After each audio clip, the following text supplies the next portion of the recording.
Hello, I am Ngamisile Pamela Ngubane, and this is the Entity Dynamics podcast. So, the topic of this talk is a culture of holding ourselves responsible. So, the reason why I thought about this, or actually, a culture of holding ourselves accountable. Yes, accountable is the word. And the reason I thought about this is because the other day on my WhatsApp status, I posted a picture that I found on YouTube. Someone posted it and I reposted it on WhatsApp where it said, don't have any expectations of anyone, you know. And then I wrote from the Universal Safety Officer. And the reason why I said that from the Universal Safety Officer is because one of the biggest reasons why humans struggle, why we struggle as people, is because we expect stuff from other people, right? And then when they disappoint us, then we become like sad and we feel like victims. And sometimes we can actually just give up on life completely because of so many unmet expectations. And it's like, at the end of the day, really, these are other human beings just like ourselves who are going to screw up, who are going to forget, who are going to break their promises. We do the same thing. We've all screwed up. We've all forgotten. We've all broken promises, And then I thought to myself, but we can actually have expectations of ourselves. And when we have expectations of ourselves and we seek to fulfill those expectations of ourselves, then we are able to, achieve the things that we want to achieve in our lives. And this is the culture of accountability, of holding ourselves accountable. Because at the end of the day, there's no one else whose job it is to give us the life that we want, right? Obviously, our parents and our families, communities, schools, religious institutions should ideally, be run by people who have our best interest at heart and who are always going to do the most to ensure that we succeed. But once again, those are just human beings with the same shortcomings that we all have, But we can, if we develop this culture of holding ourselves accountable, start to be those people who work with what they have in order to build the lives that they want, And the most important factor that any of us has in our lives, in terms of materials and resources for building the lives that we want, is ourselves. Our minds, our hearts, our personalities, and the material resources that we have, including our bodies, our voices, our eyes, and how do we maximize on those, and time. Time is such an important factor. What you put your time towards is what you're creating in the future. This is very basic stuff. 1 + 1 = 2, and we all know these things. And then obviously, the mindset that we have. I can't remember his name, but he wrote a book called Think and Grow Rich. And he said, only you can give yourself a positive mindset. And, we live in this world where generally it's run by lunatic elites whose mission it is to keep people in a state of slave labor, basically.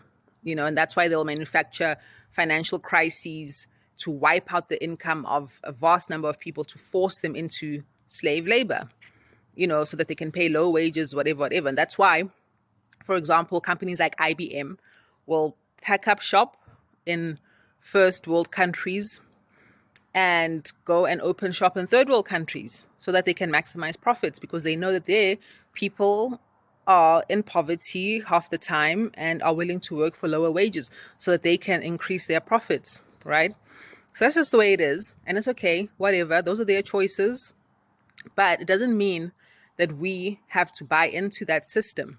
However, we also need to understand that we live in a world where we are conditioned constantly to project onto other people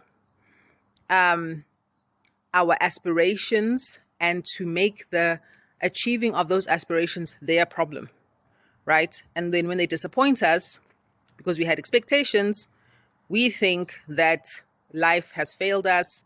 We have failed at life. What's the point? Let me just settle for this crappy job that I hate. At least it gives me a salary. You know what I'm saying? Now, there are crappy jobs that people hate that give them salaries, and it's important to have a salary. I'm not saying quit your job, right? But what I am saying is, there are ways to use the resources you have, to use your mind, your personality, your heart, to start to reimagine the world that you want for yourself, how to make yourself the center of the world that you want to create.